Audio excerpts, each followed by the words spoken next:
Portagrave. She's the Minister responsible for women and gender equality. That's Pam Parsons. Minister Parsons, you're on the air. Good morning, Patty, and it's a beautiful day. The sun has finally come back. Pretty grey here in town. That's it. It's nice out here in Bay Robert, and it coincides with the bright event that we just had, actually. Myself and my colleague, Minister Tom Osborne, Minister for Education, along with our local school community, we just proudly have held the opening ceremony, the official opening ceremony, to officially open Bay Robert's Primary to replace the aging Coley's Point Primary School. Yeah, I mean, it's been, after that's the school replaced because of a fire, right? No, it's an aging building. It was built for 65 years old, and it's something that was near and dear to my heart. Actually, Patty, I go way back.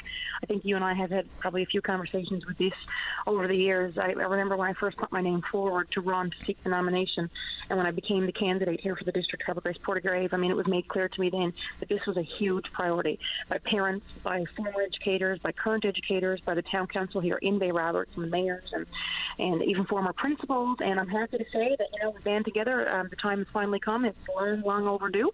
And today, and of course, the children they first entered the building, of course, back in September. They started out the school year here in their new facility, and everybody's quite happy today. And it was just a lovely, lovely event. And to say that I'm delighted, to be part of this here today is an understatement. Well, there's always something nice about the new car smell of a new school and the new amenities therein. And, we can only hope, and I don't know what the capacity of this school is in student enrollment and the forecast for the future, but there's been other examples in the recent past where we underbuilt schools. Torbay comes to mind, where all of a sudden is bursting at the seams a year into operation. So I don't know what the forecasts, like I just mentioned, are for that region, but I'm sure the students and the administrators, teachers, and the families are thrilled to have a new building. They are, and again, hats off to everybody who certainly worked toward this, because it certainly has been a collaborative team effort.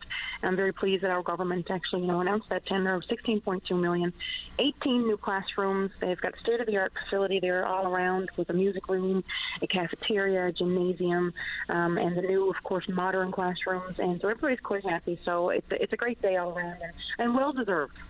Okay, and good for everyone in the region. Fair ball.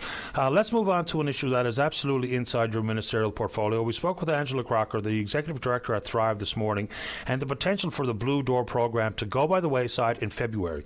They had a 5-year supply contract from the federal government, $450,000 a year. She's written your office, Department of Health, Social Development, Justice, Premier Fury's office, looking for yearly funding of $417,000. She described the critical importance of this facility, of this program, They've had 80 clients, 63 have moved out of the sex trade. There's, at this moment in time, they got 5 that are in college or in university. Without it, it would be devastating to the people that Angela Crockwell and Blue Door serves.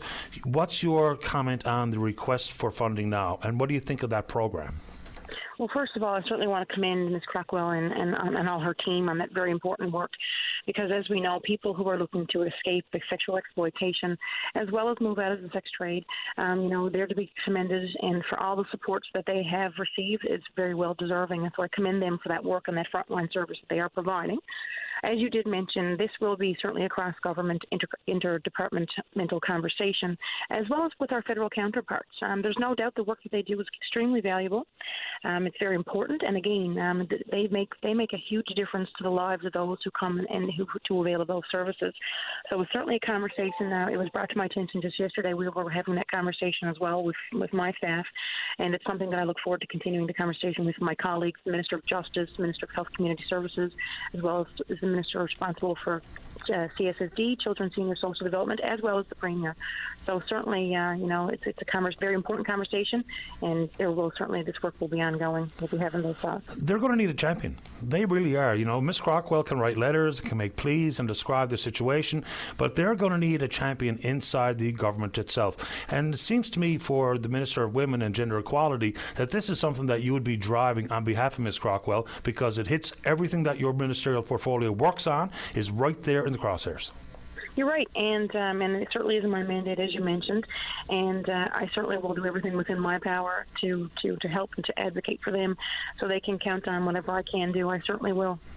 So for the clients that the Blue Door program is serving, Ms. Crockwell says that if that program goes away, there's nowhere else for these women to turn. Do you know of anywhere else, any other support services available? Well, there's many of it.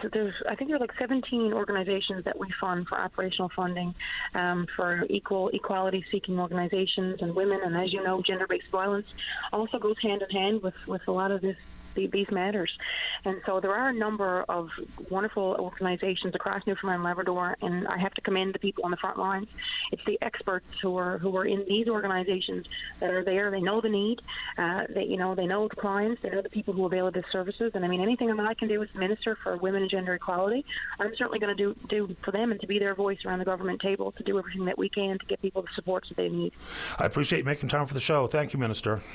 Thank you very much, and have a great day. You too. As Pam Parsons, she's the Minister for Women and Gender Equality, the member for Harbour Grace, Port de Grave.